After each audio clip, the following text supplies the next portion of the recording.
Take charge of your thoughts. Take charge of your life. Psychologist, author, speaker, musician, former professor, and the host of Love and Life, Dr. Karen Anderson Averill. Welcome to Love and Life. I'm Dr. Karen Anderson Averill with another bonus episode about the hit series Love is Blind. And joining me today to talk about her response to the series is Ané Auret. You remember her from my podcast way back, episode 36, where she shared about dating post-divorce. Ané is a dating coach out of the UK. She also is the owner of Beauty by Ané with lotions and potions and serums that I absolutely adore. And I must get some promotional stuff on the podcast for you, Ané, because I sincerely love your products. And Ané and I were able to connect in real life in the summer of 2018 in London when we co-hosted a modern dating mindset. So we kind of go way back now, girl. I know. Thank you, Instagram, right? Yes, another Instagram connection becoming my Insta fam and my IRL bestie. Yeah, absolutely. Well, it's so lovely to talk to you just about all these things. I'm very excited. Yeah, well, I think it's kind of crazy that a reality TV show, which we know, of course, is somewhat fabricated in terms of all the cameras and all the editing, and we see what the producers want us to see. But be that as it may, you and I have gone back and forth on some DMs that there are really some takeaway messages that you as a dating coach and as someone who has devoted much of your life to trying to nurture and encourage and empower all of us to be the best version of ourselves in relationships such that we can have the most powerful and intimate and loving and healthy relationships possible. So when you look at this experiment, and they call it an experiment because it certainly is, what are some of the takeaways that you saw as a professional and then, of course, as someone who's lived some hard knocks of love along the way as well? Well, I was just actually, as you were talking, I was just thinking back to last week this time. I just got back from South Africa and I just couldn't sleep. And I was flicking through Netflix and I came across this. I've never heard of it before. And I was just kind of, is it just another reality show kind of thing? And started watching and I was so hooked. I watched 4 episodes in a row. Because I was just completely fascinated by it all. It was just so interesting. But I think 2 things, really. I think, one, it's been so hugely popular because I think so many of us can see ourselves in so many of the scenarios and the dynamics that played out. With so many things, it doesn't really matter which couple and what kind of dynamic, but kind of I could relate to and kind of think, oh gosh, yes, I've been there. I've been in a similar situation, or as a minimum, I know somebody or I have known somebody who's been through something similar. So it was really, really interesting to see that all play out. But I think the thing that stood out for me, and I've actually just finished watching the reunion show as we speak. But the one thing that stands out for me, I think, is that, and it's still the same, it's what I've always believed through my own experiences after getting divorced and various breakups and then professionally working with clients, is that unless we get to that point where we realize we need to do our own work and we need to get to the root of why things haven't worked out for us, or why they aren't working out for us, or why we keep repeating patterns, or why we keep getting stuck in the same kind of relationships or attracting the same kind of person, all these in inverted commas, obviously. Unless we get to that root and figure out our own stuff, then we tend to repeat them until we get to that point where hopefully, finally, it's time to maybe face up to some difficult things and kind of turn inward a bit. And I think for many people, kind of breakdowns, divorces, broken relationships, for many people, that's kind of the catalyst to start doing that kind of work that you also help so many people with. Oh, thanks. Yeah, it is so true that what happens is what is the quote or the saying? Wherever you go, there you are, right? So the idea that if I'm not taking care of my internal relationship with myself and whatever kind of dynamics that I'm grappling with, I'm going to bring them every single time to every single relationship. And I'll look at outward, of course, because if I'm not self-aware and if I'm not being introspective, I'll look outward and say, well, there, he did that. And wow, the next guy I dated, he did that as well. And wow, the next guy, he did the same thing. And not realizing that the common denominator in all those relationships is in fact me. Yes, absolutely. And I think, it's, it never stops. Because whether you together with somebody for a year or 5 years, 10 years, 30 years, that's still something to be vigilant about, something to take care of, something to be aware of. Because even when you do get into a relationship, you still evolve as a person, right? So you evolve as a couple, but you also evolve as individuals. So it really never ever stops, that kind of taking care of your insides to make sure that you are in good shape for your relationship, for yourself and for your partner and for that kind of, for the whole dynamic, really. So it's just an ongoing thing. It is. And linking it to the program, it occurs to me when you're talking, I'm thinking of Jessica. So I'm thinking about one thing she said that really stuck out to me. She said that Mark was so emotionally available that was a red flag to her. Now, right there, I think, wait, how is a man being emotionally available a red flag? And she goes on to say, she says, I've never seen it like this.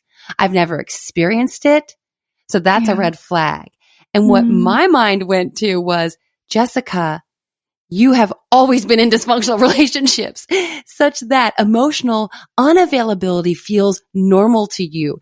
So when Mark is emotionally available, it's freaking you out. So there she is bringing her own patterns to Mark and seeing him through the lens of, you are dysfunctional because you're so available to me, because that was not her experience. And she's more comfortable in what is her normal, which I would argue is unhealthy. Mm-hmm. Yeah, that's a very good observation. I was kind of, obviously everything we talk about is, like you said in the beginning, is, the context of it's filmed, it's cameras, it's edited. Right. We've only seen what they wanted us to see and show and so on. But I really did get that sense with her, like right from the beginning, like something is up, something is just not quite right. Something just didn't sit right with me. And I think there were so many moments that were such big red flags that I couldn't get my head around how Mark just couldn't see that, right? Yeah. So I was a bit, but of course, it's cameras, it's a program. They needed to get to a wedding or something. But I found that really quite hard to watch, how that played out and how she was, trying to kind of sabotage what was happening. And just looking back on it now, how she actually might have been trying to protect herself, just linking to what you're saying, because, this was all just really unknown to her. So through sabotaging it, I think when we do sabotage things, I'm talking out of my own experience as well, is I think we are just trying our best to protect ourselves from, for where we are at that point in our lives or what's going on. So, and then when the story came out that her dad abandoned her when she was very little, and how that all played out. It was all of a sudden so many pieces just fell into place. Everything just kind of in my mind. But, of course, I look at that from my personal perspective, personal experience, personal point of view as well. But I could just, all of a sudden, it just started to make sense to me. But it was very hard to watch because, on the one hand, I thought he is very emotionally available and stable, especially at such a young age, I thought. Yeah. Without stereotyping anything or anybody, but I just thought, so young. I wish I had that level of maturity at 24. I thought I did, but maybe not. Yeah. But then at the same time, I was thinking,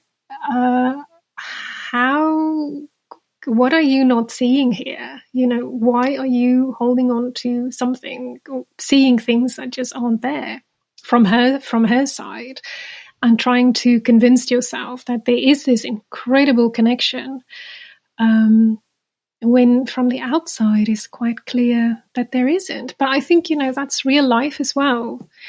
Nobody even knows what goes on really, really, really behind closed doors between two people. And I think for a lot of people in relationships, only they themselves know what's going on and that dynamic. And from the outside, it might look, how can this possibly work? This is just, how do these two people fit together? But sometimes they do. But in this case, I found that the whole dynamic really painful to watch, actually. It was. Yeah. And I agree with you with Mark. There was an element of, hey, brother, open up your eyes. I mean, it's one thing to be emotionally available and to be consistent and to go after what you want. And there's another point of where you almost end up looking like a chump because she's playing you even in the beginning in the pods. She rejects Mark, goes with Bonnet, then Bonnet rejects her. So she comes back to Mark, and he's willing to take her back without even a moment's hesitation.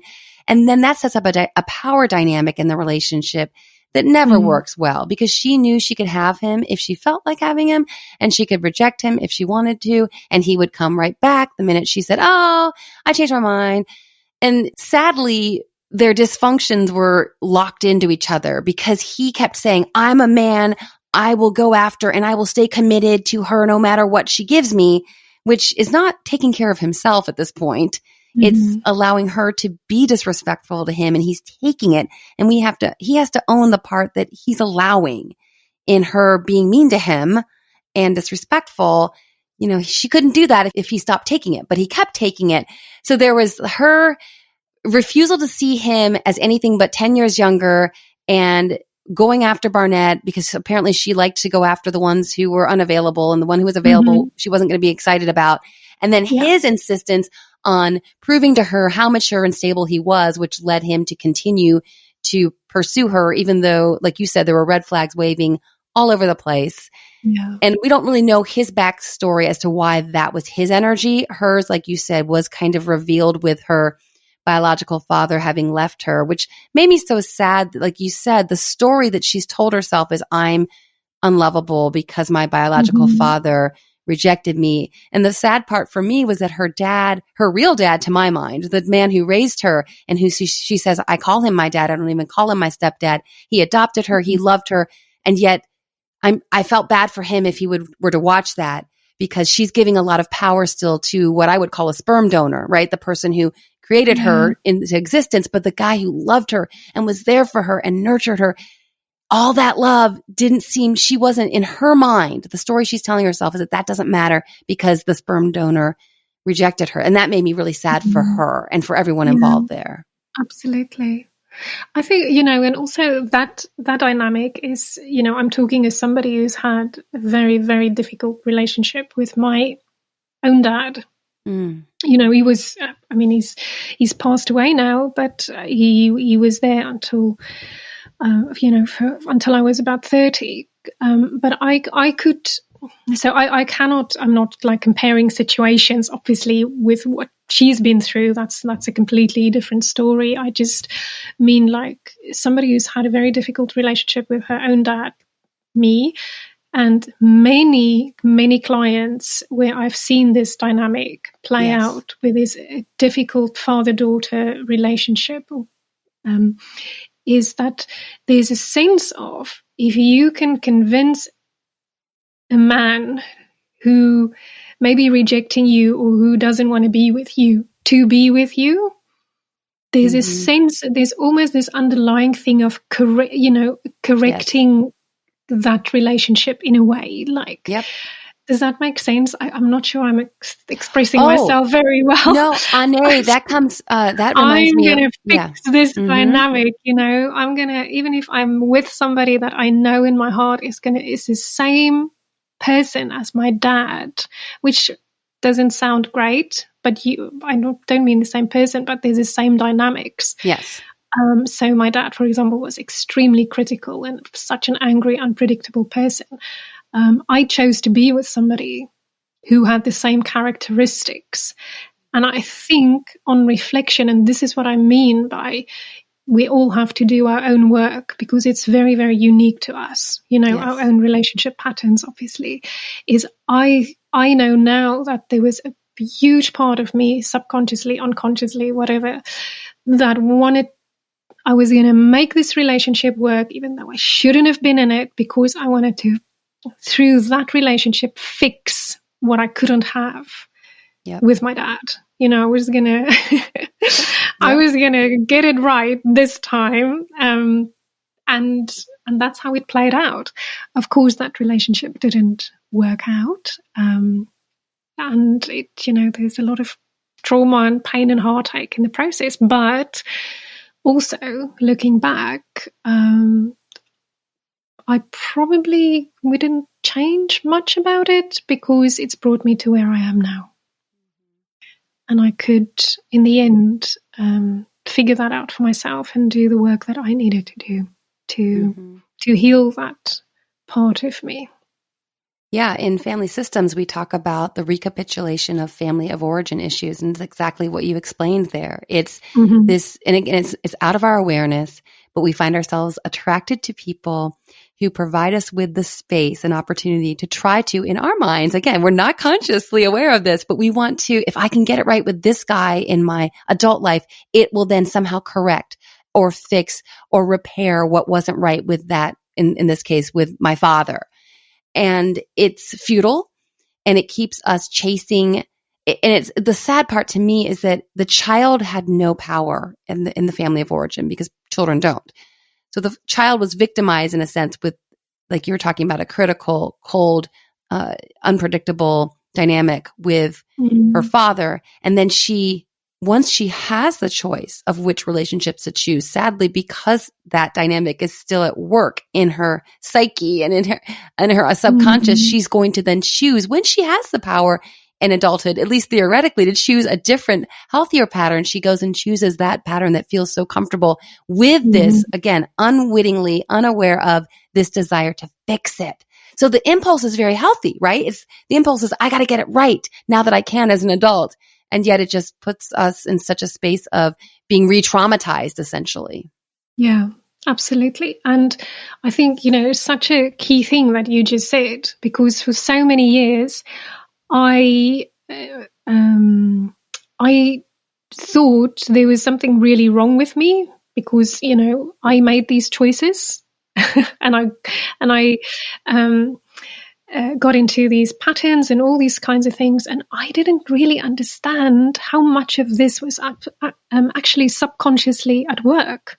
Right. I wish I understood that so much earlier in my life, that so many of our habits and patterns and choices and behaviors, are, what is it, over 90% subconscious.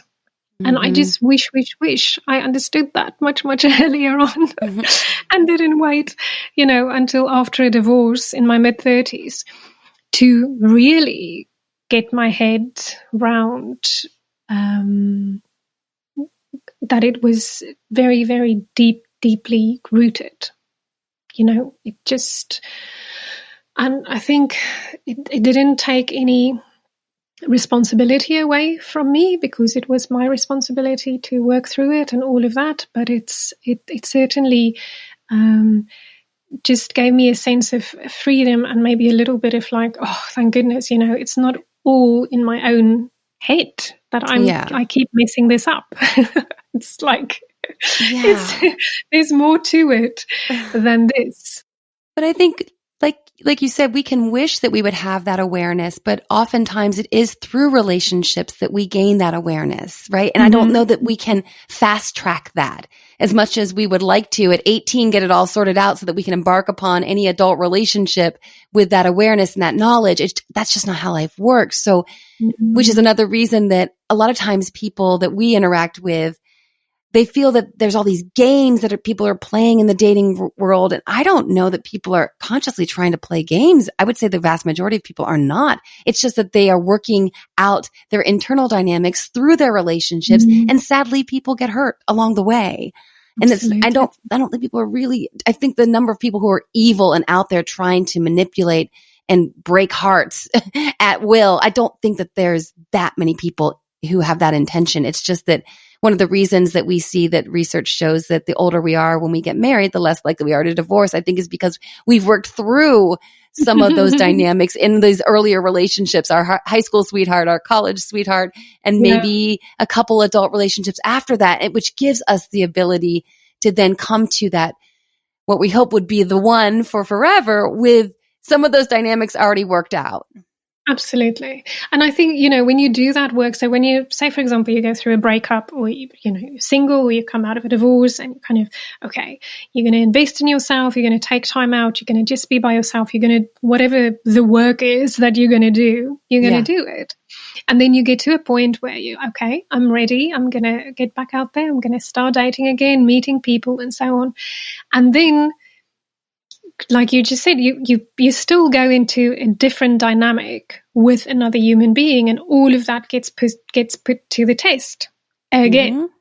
And that's a really interesting time, I think, to then see how that plays out. I think that's certainly when I thought I was ready, and then when I met somebody who is now my angel husband, we're 10 years on, but oh my goodness, it was it was interesting, because it's just it's such a unique thing, a dynamic with another person. You're your own little universe, your own little planet. What goes on between you two, there's nothing can replicate that. So it's just when you bring two people together, especially two people who've maybe been through divorces, two people who've been through their own traumas,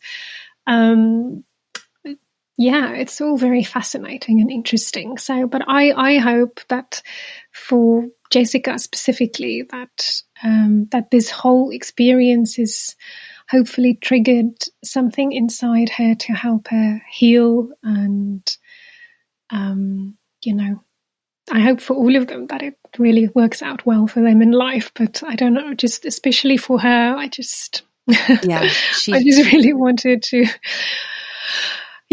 just be happy. She tugs at the heartstrings for sure. And to the extent that what we saw was that there was some reality to it. I mean, real reality, not reality TV reality. But I mean, we talked about the inability typically to have the awareness. Well, wow, to watch yourself in relationship with someone, to literally view that on a screen. I mean, I think the act of watching the show could be very therapeutic for her, to see these dynamics play out to the extent, again, that we saw what was really going on.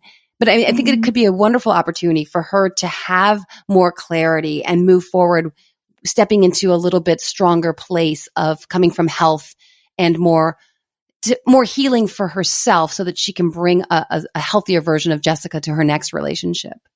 Yeah, that would be amazing. What do you think about this piece, this kind of theme of working on our own stuff so that we don't bring it to the parts that are are dysfunctional or pathological or things that we need to work on, which is not shaming anyone because we all have them. We're human and no one leaves childhood unscathed. We all have our baggage we work on. Who else do you see as maybe needing to, or through this process was able to bring some of that to the surface? Oh gosh. I think the first, as you were talking, the person that popped into my head in this instance would be Giannina. Yeah, Giannini or Giannina. Giannina. I think he calls her G. I'm going to stick with G. G. Okay. Interesting, because I think, she's, we all mature at different stages in our lives because of experiences and all these kinds of things. But it's also, I think she's in her mid-20s. Mm-hmm. Having been through this experience and having Damian say no on the day, that must have been incredibly hard. I can't imagine. I can't imagine. Even though, this is not like a 5-year engagement and have been together for ages, it still must have been pretty awful.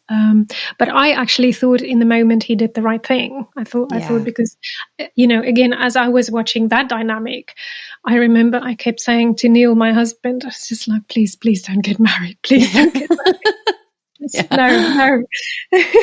No. And then, so they didn't. So according to the reunion show, they are still together.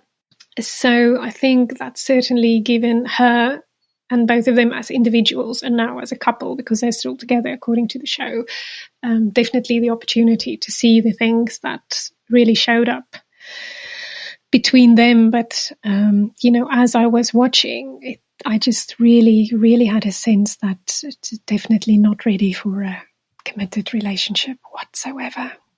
That was just my sense as I was watching. I found their dynamic very hard to watch as well. Definitely. Second hardest after Jessica and Mark, but the close second. Yeah. Yeah, she was she had some highs and lows. And the highs are very high and the lows are very low. I think, maybe I'm just too old now in my mid-40s to deal with that kind of inconsistency. I like things fairly not boring, but, I like things level. Me too. I feel I've worked hard in my life, relationship-wise, to get things to a place where I know where things stand, and it doesn't mean there aren't ups and downs, but I mean like there's ups and downs, but then you get massive highs, massive lows, and anything in between. And I find that very unsettling. And she was very comfortable with that. And she explained to him that her family, they scream, and that was normal to her. And even I remember on the boat in Cancun, it was interesting because I was watching with Dan. I got him hooked in too. Yeah. And they were sunning themselves on the front of the boat, and it was the first time you saw some major conflict, I think, because up until then it had been, it was just hot and sexy. But on the boat, she started asking him, what are you thinking? What's going on in your head? And he wasn't giving her a whole lot. And it was interesting because then she kind of picked a fight. She said, well, you're not even telling me, you're shutting me out. And because he was like, I've got some stress on my mind with work and family stuff. And that was all he gave her. And it was interesting because I looked at Dan and I said, gosh, she just made a thing out of something that didn't need to be a thing. If some guy says to me, hey, I just, this is enough. I don't really want to talk about it, but I got some stuff in my mind, but right now I'm just trying to be in the moment on this boat. Right. And that's what he was kind of saying. With you. Yeah, right. Exactly. Let's just be in this present Not moment. Even I want to be on my own. I just want to be in this moment with you. Yeah. That's right. He wasn't pulling away, but she saw it as that. But then it was funny because Dan said to me, yeah, but she's trying to get close to him. And he says, I've got some things on my mind about work, and I've got some things on my mind about my family. And then that's all he's giving her. So it was interesting. Dan took her side of things, going, he should have given her more because she's feeling that he's not sharing and being vulnerable with her.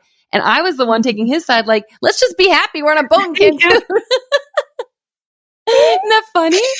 Yeah. But I actually thought, gosh, you don't know what happens behind the scenes, but these things happens in little steps, don't they? Yeah. It's so I'm with you. I would have, because I think if she didn't make a thing, he would have opened up. Mm-hmm. I think if she, this is in my experience anyway, it's just if she didn't make an argument out of it and didn't push him and just kind of stayed with him in the moment and maybe kind of just gently approached it as opposed to a bit of a harsh approach, I felt. Yeah. I think he would have opened up and I think the whole thing would have been very different, and I think they could have had a beautiful day on the boat and gotten even closer. But just if there was a teeny bit of just, okay, I'm not going to push this, I'm just going to hold back just a teeny little bit, because I think that's often the payoff. It's like, it's okay, I'm in the moment, I'm here for you, and then all of a sudden somebody opens up because they feel safe. And I don't think he felt very safe in that moment. And we all want to feel safe. I mean, this is not a one-sided thing. But when we're in a moment, we feel a bit vulnerable. When somebody makes an argument out of it, we're going to close up, aren't we? And I wonder if she wasn't feeling safe because she was trying to gather information and connect with him. Like, oh, you've got something on your mind, share it with me so I can be supportive. Yeah. And when he didn't choose to feel shut out. Yeah. Right. So then she wasn't feeling safe because I'm going to get married to this man and he won't even tell me what's on his mind. Yeah. It's interesting. They were kind of missing each other in that moment. Yeah. But I think, that comes with when you're together longer, we all have our ways of communicating and how we that's just getting to know each other, isn't it? Yeah. I mean, it's not surprising that something like that happens. No. I mean, Neil and I, 10 years later, we still have these misunderstandings and miscommunications, and it's so often where we both try to do what's best for the other, and we're both trying to be like overly considerate, and then basically we just end up annoying each other because it's like, what's going on? Just stop it. But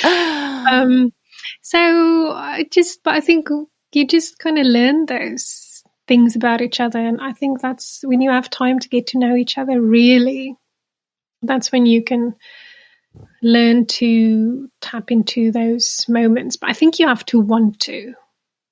If you're in a situation where you want to sabotage something, you want arguments, you want out, even if it's subconsciously, even if your mouth says, I want to be here, I'm committed to you, but subconsciously deep down, that's not true.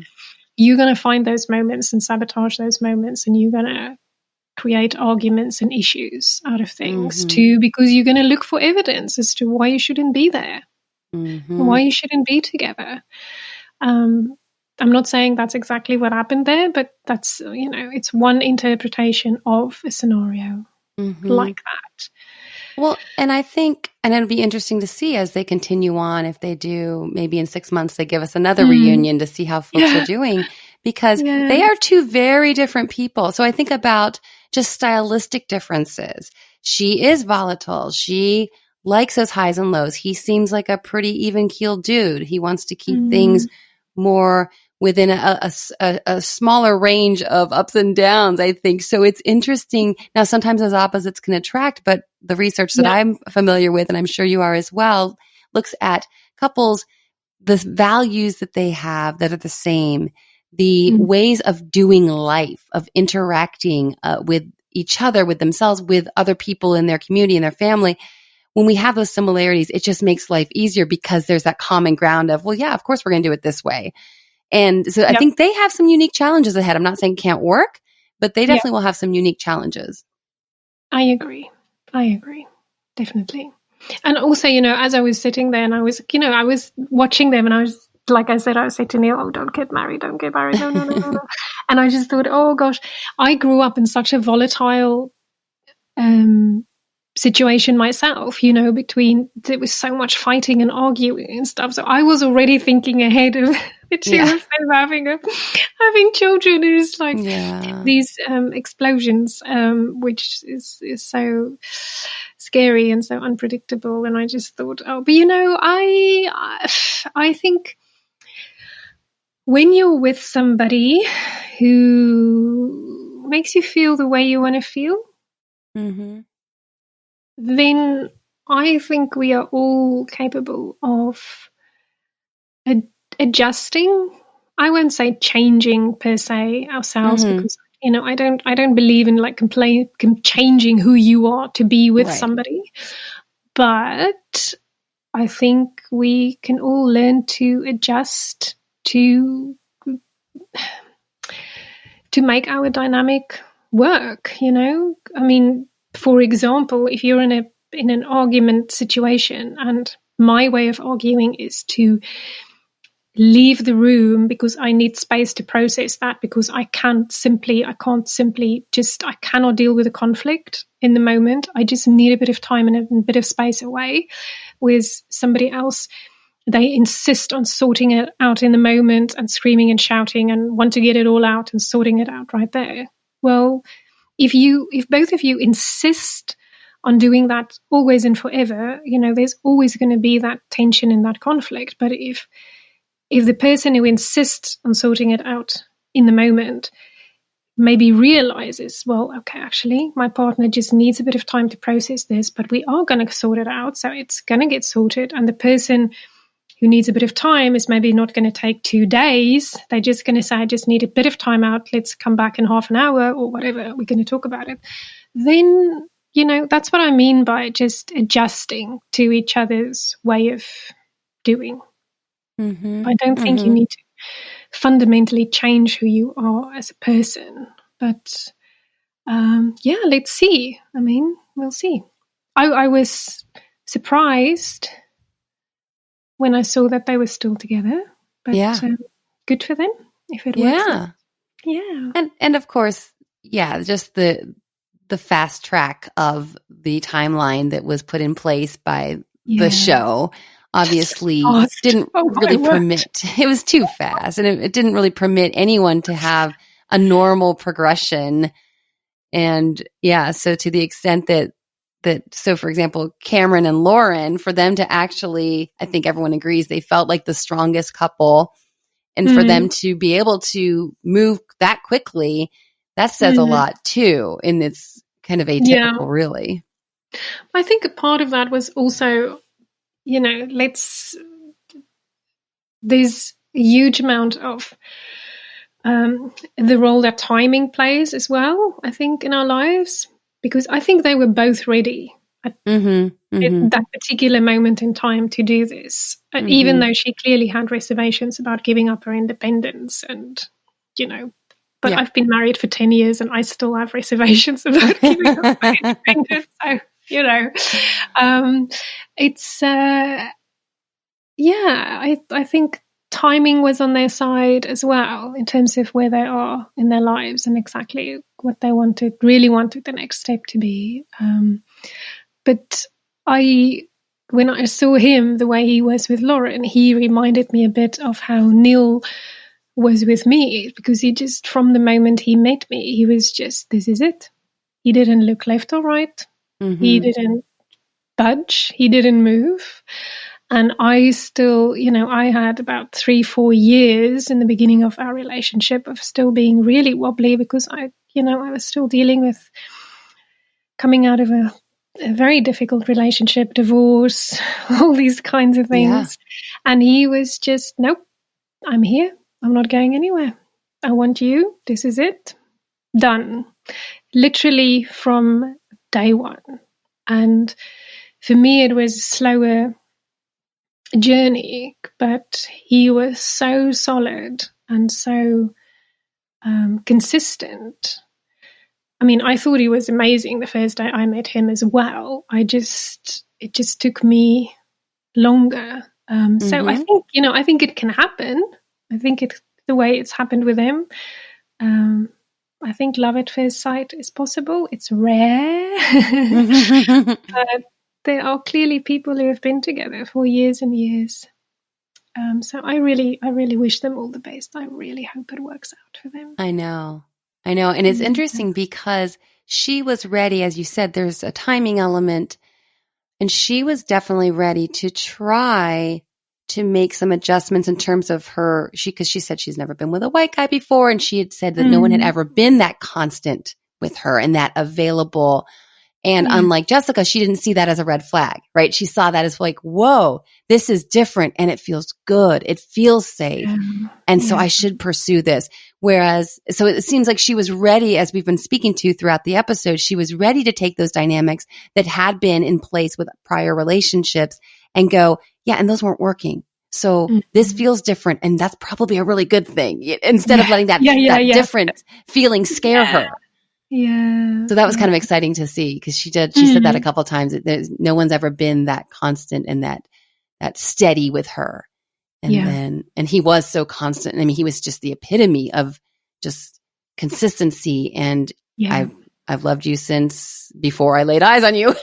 And certainly once I laid eyes on you. And and she kept saying, well, you don't have any doubt. No, I just want to, I want you to move into this house. I want you to be my wife. I'm ready to have children with you. I mean, it was very for him but I can also see that coming, that him being so sure, so early could have freaked me out. I think I'd be like, well, dude, you barely know me.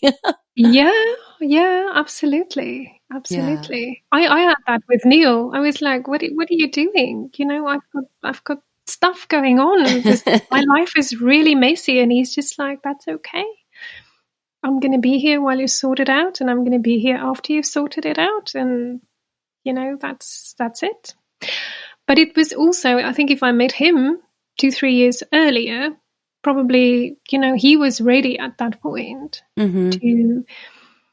to commit to somebody, and his life was in a stable place, in a settled place. And, you know, I came along. So yeah, there's definitely, I think timing is a crucial factor. But I like that they didn't play down there, because, you know, quite a few times she was very unsure about giving up her own place and her independence and stuff. And I wasn't 100% convinced about her when she walked up the aisle in her wedding dress. Yeah. I was 50-50.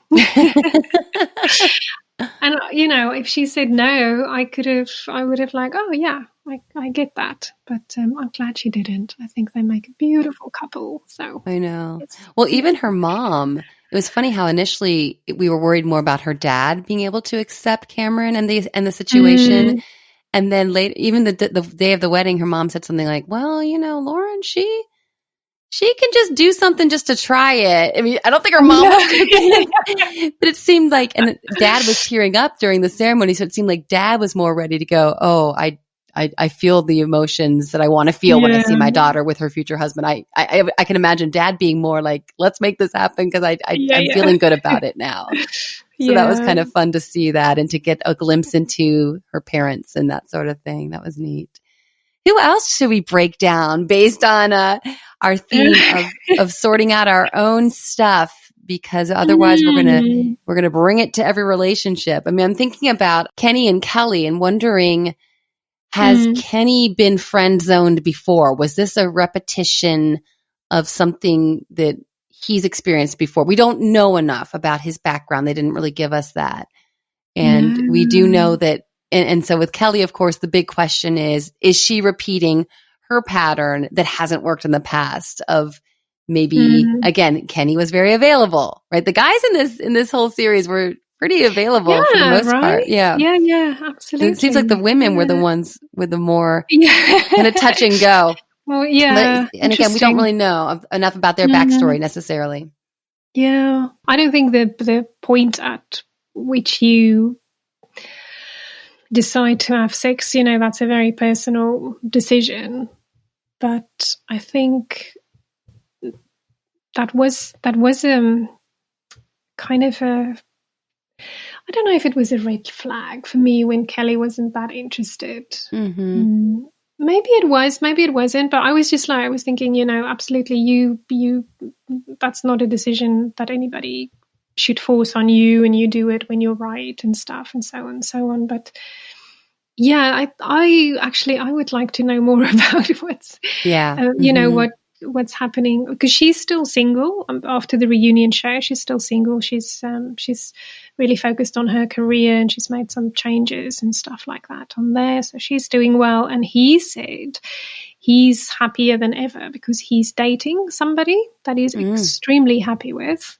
And he said he's very grateful for the program and the experiment, because it's kind of given him, gotten him to the point where he's now dating this person that he is so happy with. So I'm very, very glad that things have worked out for him. Yeah, and their story, there's room for an interpretation of it just wasn't a fit. It just wasn't. Yeah. I spoke on the very first episode I talked about when I gave my first response to this program. I talked about scent and the research that shows that part of our attraction is absolutely out of our awareness, and it has to do with our body scent that is attracted or not to someone. And so in the pods, they didn't have the opportunity to let that part of their physiology work its way into their psyche for the attraction piece. And maybe she fell in love with everything about him, but just didn't have that excitement for him on that romantic sexual chemistry level. And it's funny because throughout the program, because he was so kind and so respectful of her decision that she didn't want to have sex, and he was just being such a stand-up guy, and you saw no effort to pressure her, he was just being a gentleman in every sense. And so I kept liking him more and more and more. And I thought, oh, shoot, because near the end, they reveal that she feels he's just a buddy. So I am happy to know that he is now with someone that he is excited about, and he's excited about him. Yeah. I thought the way he handled the whole, when she said no and he stood up at the altar and just... speech that he gave, I thought that was that's a big man who can do that. I thought that for was sure amazing. So interesting that, but it could just it could be some sort of like, I'm not sure what the word pathology is much too strong. I think it's not quite that, or it could just be as simple as the physical it just wasn't there. Right. And that's fine. It's just not always going to happen. It's just not always going to happen. It doesn't always have to be there in the first instant, I think. It certainly can develop over time. I certainly know of people and friends who, were friends for a long time without any sexual relationship, and then they got involved and things happened from there.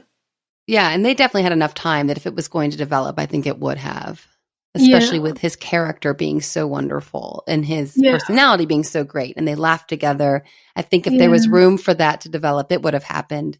Yeah, they certainly seemed like the second most solid, or one of the two most solid couples I thought of, aside from Lauren and Cameron. At least in the beginning. I didn't have any reservations about them at all. I thought, they're just going to be no drama, and they're just going to skate into happily ever after land, and then oops, new. But I was surprised that is it Amber and Bonnet? Yes, they're still married, and I wasn't surprised that they got married on the day, but I was a teeny bit surprised that they are still married. But which is great. But she was saying tonight in the reunion show that they have had some really tricky moments, and they've had to learn to manage those, as you do, obviously. But I was kind of a nice surprise to see that they are actually still together. I don't know. I can't put my finger on it. Why I thought they wouldn't make it. I just didn't really think they would. But they did, and here they are. Let's see what happens over the next 5-10 years or whatever. Yeah, and it could have been the editing that the producers wanted us to have a snapshot of their relationship, and there were maybe some more stronger moments of common ground where we see a lot throughout their dating and their engagement where she spent all this money and racked up a credit card bill for makeup. And then she wanted a dress that was more expensive. And I just want to be a stay-at-home mom. So there was a piece where you thought, does she just want a meal ticket? I mean, not really thinking of her as a gold digger necessarily, but you definitely thought, is he going to go for that? And she kept... That didn't come across well, I have to say. Yeah. I wondered why, what the point they were trying to make with that edit. But yeah, right. that storyline was interesting. Right. And they certainly had chemistry. There was no question there. That seemed very apparent. Yeah. But when she would ask him questions, which I think were a bit premature, but again, everything was on such an accelerated pace with the program, she was saying things at one point like, well, what if it comes down to me or your family? Who are you going to choose? And those kinds of putting him on the spot. And he didn't always respond all that well, although we did see him being very sure of her when Jessica approached him those couple times, trying to see if there was any wiggle room. He was, I'm engaged and I'm happy. And he shut down those conversations. So there we saw a glimpse of, wait, he can be very true. And he does seem in that moment anyway, very solid with his choice of Amber. Yeah, absolutely. Yeah, I think that was a good indication of that. But yeah, I was more thinking about how are they going to make their lives work. Yeah, of which the whole money side was part of the conversation, and I think also the way that they edited that first family visit, I thought made his family kind of look like as if they were kind of looking down on her, which I thought was a bit mean. I don't know if it was true or that's just the way they edited or something, but I didn't quite like how they edited that bit, to be honest. But they're still together, so, in some way they must have obviously figured out the family dynamics and things, and but she was, both of them were quite open that there have been some tricky, sorry, you can hear my first language is not English. Sorry. Mixing up my tenses. So anyways, but they seem okay now. Well, Ané, I want to thank you again for joining me to hash out all this juicy goodness. And it's so fun. It is so fun. And I just can't even believe how big this show is getting. But I think it's because there's so many elements that we can lock into and dish on and really analyze, not to be critical, of course, because gosh, they are pretty strong people to put their lives out there to the extent that I think there were some real emotions for sure. I don't think they can manufacture all those tears, but really just for all of us to the extent that many of us, like you said earlier in the program, we can really resonate with so many of these dynamics because we've been there, we've felt that. And just to kind of wrap up, just going back to the underlying theme of the program today, you talked about this figuring out your own stuff to make that always part of your work, which is your self-introspection. And whether it's through listening to podcasts, reading self-help books, going to therapy, working with a coach, but all of that work will pay off not only for yourself personally, but for all your relationships. And you had a beautiful Rumi quote that I think is a really great way to kind of wrap things up today. Yes, this is my favorite quote when it comes to this kind of stuff. Before I say it, I just want to quickly say, I thought what was so great about the show, and I just literally thought of it, is that so many of these reality shows are so fast and it's quick, like Married at First Sight, like right here, right now. And I really like that this all happened about 18 months ago. And that the show only just came out now and the reunion show is now. And it just gives it a sense of reality in a way. Excuse the pun for the reality TV. But it's like, they've now gotten on with their lives for about 18 months. That's what I understand anyway. And it's given people time to settle into their relationship. So when you see the reunion show tonight, it just gives it a sense of that they've gotten on with their lives away from the spotlight, away from the cameras. And it just feels a bit more real if that makes any sense. Mm-hmm. Yeah. Oh, yeah. So, anyway, just a thought. So the quote is, your task is not to seek love, but to break down the barriers that you've built against love. And that kind of just summarizes, I think, that path of just keep doing the work. Yeah, because it pays off. It does pay off. And I don't know if you maybe feel the same sometimes, but I can certainly feel like when there are times of disconnect and misunderstanding and conflict and things between Neil and I, it's very, very often times when, especially when I feel it's coming from my side, it's times when I've kind of stopped taking care of myself in a way, or I've become less aware of what's going on for me, what's important to me, or my priorities, or, less time in terms of taking care of myself, or just even something as simple as less time like working out, or, just if I don't take good care of myself, then I feel that impacts on our relationship and vice versa.